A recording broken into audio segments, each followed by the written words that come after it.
So we've just been hearing a truly inspiring story with regards to how to visualize, build, and hopefully operate a truly beautiful mine of the future. But to do that, we need entrepreneurs, we need trendsetters, we need game changers. And we're joined here for this session by two very much fantastic examples of just that. Now, before I introduce them, we're going to play you a video so you can guess which company might be hugely interested in these two wonderful gentlemen. So if we can play the video, please, and we'll just sit down and sit back and watch. The story of progress is written in the bold steps we take today. At Vale, we stand at the crossroads of industry and innovation, uniting the power of nature with the promise of technology. Vale's high-quality iron ore is more than a raw material. It's the backbone of growth and transformation. Engineered with precision and reliability, it powers economies, strengthens communities, and lays the foundation for global innovation. But true progress isn't just about what we produce, it's about how we produce it. Vale is leading the transition to a greener future, pioneering technologies that redefine sustainability. From electric trucks to groundbreaking briquetting and renewable energy solutions, every step we take is a commitment to decarbonization and preserving the planet for generations to come. Guided by a vision for the future, Vale is expanding its global footprint, bridging continents and connecting markets. In the Kingdom of Saudi Arabia, in collaboration with our strategic partners, we are developing a state-of-the-art mega hub envisioned to become a cornerstone of global steel supply. This ambitious project will drive the transition to low-carbon steel, aligning with Vision 2030 and paving the way for a sustainable tomorrow. Our story isn't just about industry, it's about people. In every region we touch, Vale nurtures talent, empowers communities, and invests in a brighter tomorrow. Together, we're building more than supply chains. We're building futures. From the heart of Brazil to the global stage, Vale is redefining what it means to lead. Together with our partners, we're transforming industries, shaping economies, and creating a legacy of sustainable progress for today and for the future. So have you guessed it yet? Yes, of course, it is Vale who are hugely interested in the two gentlemen who are sitting beside me. I'm going to let them both introduce themselves and then give us an overview with regards to what it is that they're doing to truly ensure that we will, in the future, live in a better world. So please put your hands together for the fantastic Steve Potter and Michelle Steinberg. Thank you very much. Cool. Over to you. Thanks so much, Sarah. So we felt like we'd do 2 for 1 today. So 2 case studies for the price of 1, or 1 case study of a mining company incubating innovation inside, looking to decarbonize. So Michelle and myself are entrepreneurs, CEOs of 2 startups being incubated by Vale, and we're just here to tell everybody a little bit about our story. But first, maybe just to introduce ourselves, Michelle, tell me a bit about yourself. All right, so I've been building businesses for my entire career.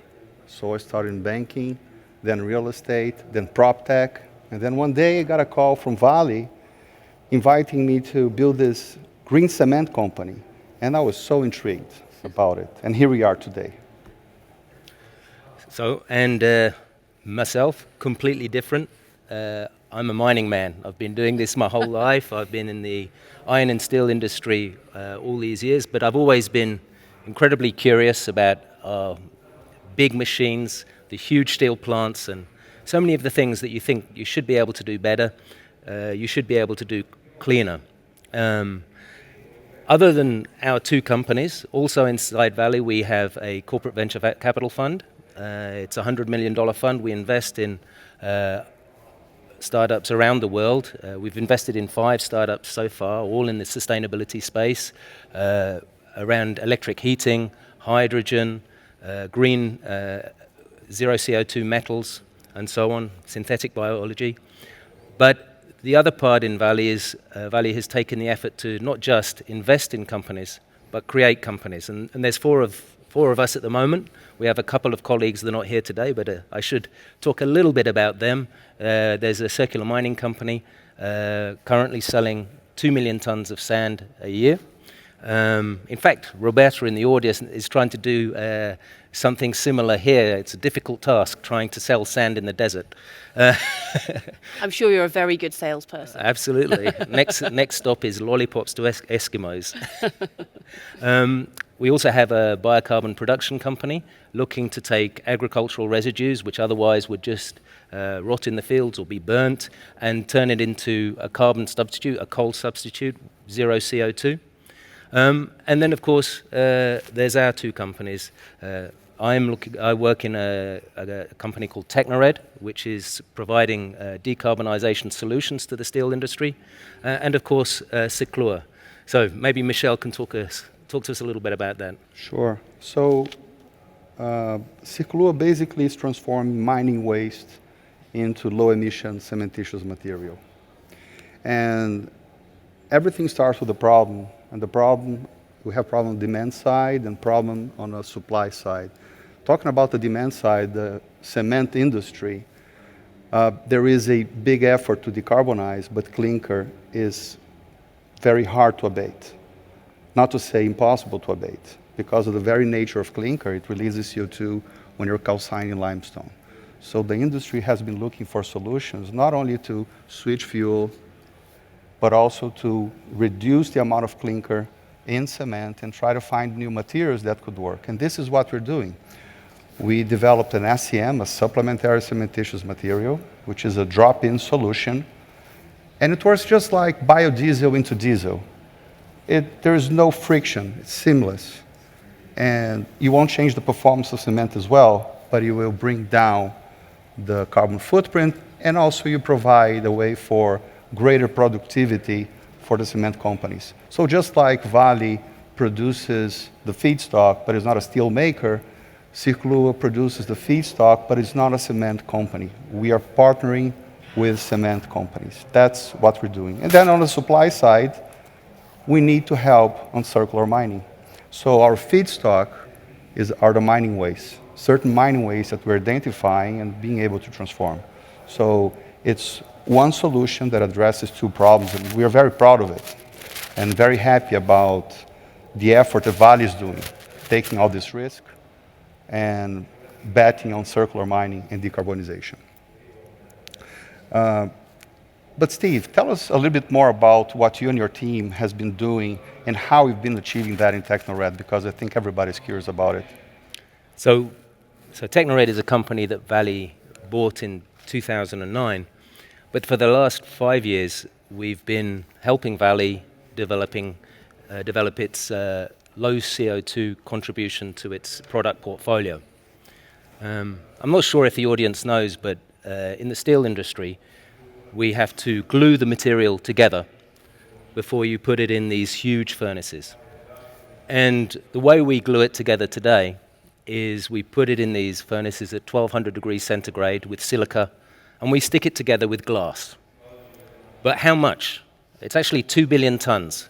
So to give you an idea of how much 2 billion tons is, the Great Pyramid of Giza weighs 5.7 million tons.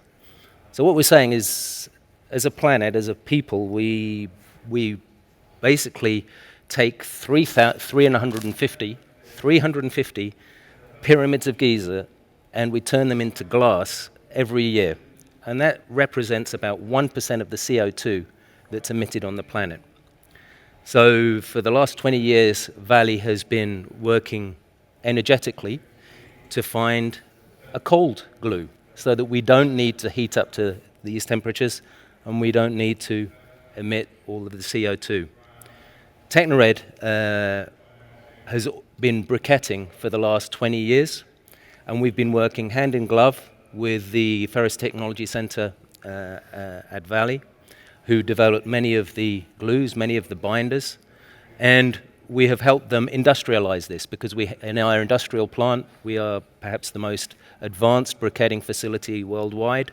We have been able to produce all the briquettes to allow Vale to do its industrial trials. And now that Vale is commissioning its first plant, is selling the first volumes, the first shipments of this premier product.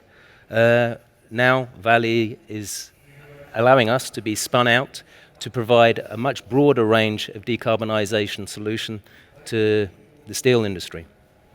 And when we look at what we can do, just leveraging off all of this money that Valley has invested in their product portfolio, we are able to do a similar thing for the other materials that goes into these blast furnaces and furnaces in general, because the villain in the steel industry is coal. You turn coal into coke and you put it into the blast furnace. So when we produced these briquettes, we thought, well, we can perhaps take this knowledge that we've developed to turn iron ore into these lumps without using glass. Maybe we can do the same with coal. And what we found is we were able to take steel plant residues and do that and substitute a small proportion of coke, but eliminate residues and eliminate CO2 at the same time.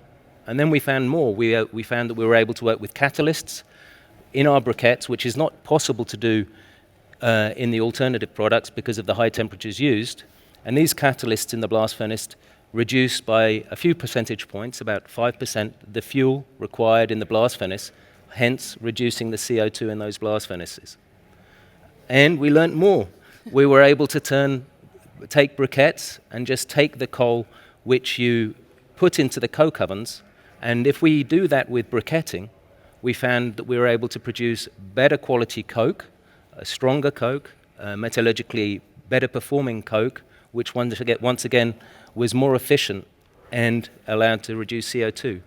And what's stark about this, and what really helps us in the conversation with all of the steel companies, especially in times of uncertain CO2 pricing, is that it reduces cost.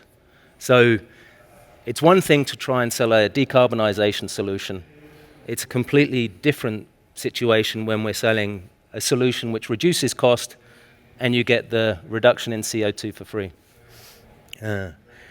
But please, Michel, maybe you can talk a little bit about your journey inside of Valley. It's been interesting. It's been very interesting. And relating to what you just explained, everybody's transitioning away from coal, and this has an impact on the byproducts of the steel industry as well, because everybody's transitioning away from limestone. And this has a direct impact on the cement industry, because the traditional supplementary cementitious materials, fly ash and blast furnace slag, they have a diminishing offering. On the other hand, the demand for SCMs is growing because everybody wants to bring clinker content down in cement. It is quite possible that in a few years or in a few decades, the total demand for SCMs will surpass 2 billion tons a year. This is a massive change in the industry, which will require the industry to reorganize itself. So how does that relate to our journey?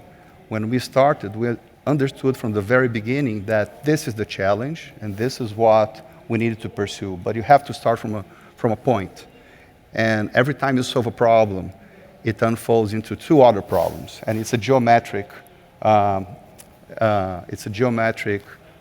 relation. And we solve one by one, having patience, but at the same time, keeping the timing, because the industry needs the timing, and not depending on carbon. We need to be extremely competitive. We need at best to have, at least to have cost parity with the industry. So we started with a green cement that turns into be an activator for cement. And later, we looked for whatever was not ore in Vale's operation that we could be exploring. This was very interesting because mining companies, they treat it as a binary system. If it's ore, they're going to be exploring. If it's not ore, let's just pile. Let's just put it in a tailings dam. And then this is when we started to look, okay, let's characterize. Let's look for specific elements that we can use in order to foster this waste to value proposition. And that's when we started to identify very promising, very interesting materials. And now we're at the stage that we are on advanced engineering for our first factory, with the clients being aligned, and the cement industry is really looking for this solution. So it's been quite a journey, but we're just starting. So Steve, given Vale's leading role as a leading iron ore producer, you have contact with many problems in the industry. So how you approach to bring new solutions and create your portfolio of solutions to the industry? No, I mean, it's fantastic being in Vale. If you can imagine that your client base is steel companies, being inside an iron ore company that essentially sells to everybody who buys on the ocean traded market, it's fantastic. I mean, it's like you mentioned something earlier, Michel, which is extremely important, I think. Your solution is a drop-in solution. Yes. And, evolving to a zero CO2 world in such a hugely invested industry as the steel industry is a challenge, because you need a disruptive change. But the invested capital is huge. Seclure's got a drop-in solution. So you're not asking for a cement company to shut down all of these legacy cement. You're not giving them a problem. Absolutely. You're giving them life. And that's fantastic when you talk to a client. I mean, and that's what we are doing with the blast furnace. Unfortunately, many demonize the blast furnace, and of course, we have to eliminate the blast furnace as soon as possible. But the reality is we're going to be using them for the next 20 to 30 years. Yeah. So we need to use them as best as we can. But it's a challenge. Blast furnaces are tough operations, and leveraging Vale's experience in running the industrial trials, basically producing these iron briquettes in Tecnored, shipping them around the country of Brazil, and in fact around the world, to go to client furnaces to prove at the industrial scale that they work. We just followed in Vale's footsteps with our carbon briquettes. And we were surprised by the results. It was a delightful surprise. So we put the briquettes in the blast furnace, and they did better. And then we go to the next client, we show them the results, a little bit of incredulity. They don't believe us, I don't. And we try, and it's step by step. But it's a slow process at the industrial scale to convince people to change today. It's much easier sometimes to believe that you just throw away the past and start anew. But the reality is that you need to make a much more progressive evolution if you really want to make it as economic as possible. I mean, it's interesting that Tecnored actually came from the concept of using a furnace, a different furnace to the blast furnace, a smaller furnace to the blast furnace, a furnace that is more efficient and in fact emits 1/3 less than the blast furnace if used with 100% coal. And the big difference about this furnace is that we developed the briquettes for this furnace. We're able to reduce the emissions in this furnace because in all blast furnaces and many other types of furnaces, there's a lot of chemical and thermal heat in the off-gas. And what our furnace allows us to do is to recover that chemical heat, the carbon monoxide, the hydrogen, clean it and recirculate it into the furnace so you don't lose it out of the top. Using briquettes, what we found is that we don't generate any residues. In steel plants, you have problems with sludges, muds, dusts, which are very difficult to turn into lumps, which is what you need to go into the furnaces. Using the briquettes, we do away with that, but we're also able to take low-quality charcoal, low-quality carbon fines, and put it into this furnace as well. The furnace, we've worked extremely hard over the last 15 years to make it operate with the broadest range of fuels, everything from coal with CCS to 100% biocarbon, and even 50% natural gas with CCS or 50% hydrogen. or 50% electrical heating. Everything focused on having a furnace that has a huge option of energy, based on the principle that over time, in different places in the world, in different years, relative energy prices change, and so to be able to maintain the economics as low cost as possible, you need to have that flexibility in your process.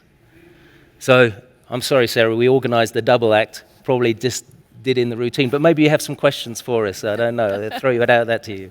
Yeah, no, it's absolutely fantastic hearing the journeys that you've both been going on over the last while, and I think, you know, immediately building on what you were just saying there, Steve, in terms of being able to build that flexibility into those furnaces, so that perhaps if that particular coal seam that you've been so reliant on for its chemical composition, actually you can, I'm imagining you can shift that and you become less reliant on certain aspects of supply chains, which from personal experience has almost been the last nail in a coffin for some of the different smelting organizations that I've been with. So what are your next steps? What's happening next? Because both of you have got companies and technologies that can be scaled, I'm assuming at speed. You've got the commercialization, et cetera, that's here, that often is that sticking point that stops these wonderful innovations from actually getting to their full potential. What's next? So if I'll take that first. So Vale is actually already building the first commercial Technored facility in Brazil. So in Sao Paulo, we have our first-of-a-kind plant. Mm-hmm. It's a 65,000-ton furnace. Yeah. Our standard module is 200,000 tons. It's 3 times that size. So we're already in the process of building the first 2 modules, so 400,000 tons of pig iron.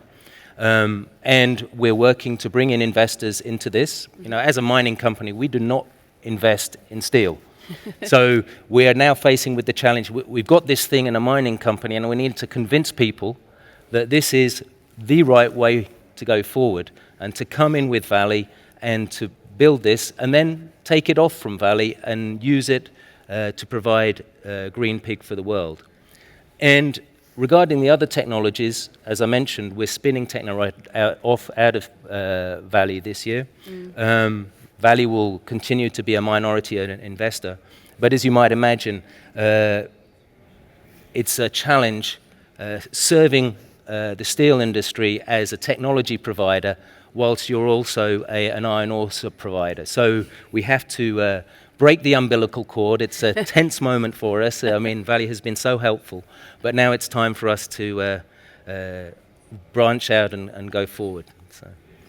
Super. Well, in Circulua, I'm going to talk more about the asset side and the liability side. In Circulua, we're developing right now the first large-scale factory. And in order to do that, we need the offtakes with the clients. And we do have the offtakes. Pent-up demand is very large. So at the same time, we are still negotiating few details with clients. At the same time, we're putting together the plant. At the right time, we're going to announce it. But what's important to know is that this market for SCM is gigantic. So you will never be too large. So you can think big. And as a builder, I love to dream big. So what I can say is that in the coming 10, 12 months, we're hoping we can make announcements about that. And we're very excited about it. What's important is that the industry needs us. And we think we can create this new industry. Michel's being too humble. I mean, he's sent his samples around all of the cement companies. Everybody loves his product. They can't get enough of it, and he's at a sprint to get this thing up. Absolutely. Can't come fast enough. Absolutely. We're working with the leading names in the industry. We see this as a new bulk industry, a very interesting opportunity in terms of materials, and it just requires a lot of knowledge that not even the cement industry has. I think that the most important thing that we have to think about circularity and new solutions is that it requires cross-industry approach. A waste will only become a co-product the day you find a solution for it. the day you find an economic solution, the day you find a client for it. But the day it becomes a cool product, you can think about scale. And in an industry like cement construction, you can think on very large scale. So we are not stopping there. There's much more we can do. There are many other ways, not only in the mining industry, but also in the industry in general, that we can be using. But that's just a stepping stone. As a builder, again, I'm going to always dream big, and what's important is to accomplish the first one. Then we can think about the other ones. So make sure you land this one properly, see all that massive impact that is out there. And I think on behalf of all of us around the world, I've been to many sustainability conferences in my time, and certainly the big COP conferences. Two of those big topics of conversation are steel and cement, and I feel immensely privileged to be sitting here beside the two gentlemen who have the solution, or at least the one that's going to make a real difference in each sector. So with that, I mean, I think it's a case to say, if you have any final comments, Michel, is there anything that you want the rest of the world to know about? Is there anything you need, other than just, of course, our waste? Is there anything else you need? And then we'll finish with Steve. Sure. Clean technologies, they are capital intensive. So you need to have a lot of resources behind. This would not be possible if Vale was not taking the risk, making the bet, because Vale strongly believes in circular mining and decarbonization. So I think that not so many people in the world are taking these actions, and we are here very proud about it. And he read my mind. It's all about this famous valley of death. You do the industrial trial, you want to take, you show that it works at a first-of-a-kind scale, and then you want to start rolling out the first plants. We need the capital that is courageous to join us on that journey. Vale has done its part. We need others to pick up the baton. Okay, so you've heard it here. The baton is there. Vale and the whole array of different companies, I guess not just yourselves, but everybody else in the portfolio, have been doing fantastic work. Come and have a chat with them and see how you can get involved. Thank you very much. Thank you. Thank you.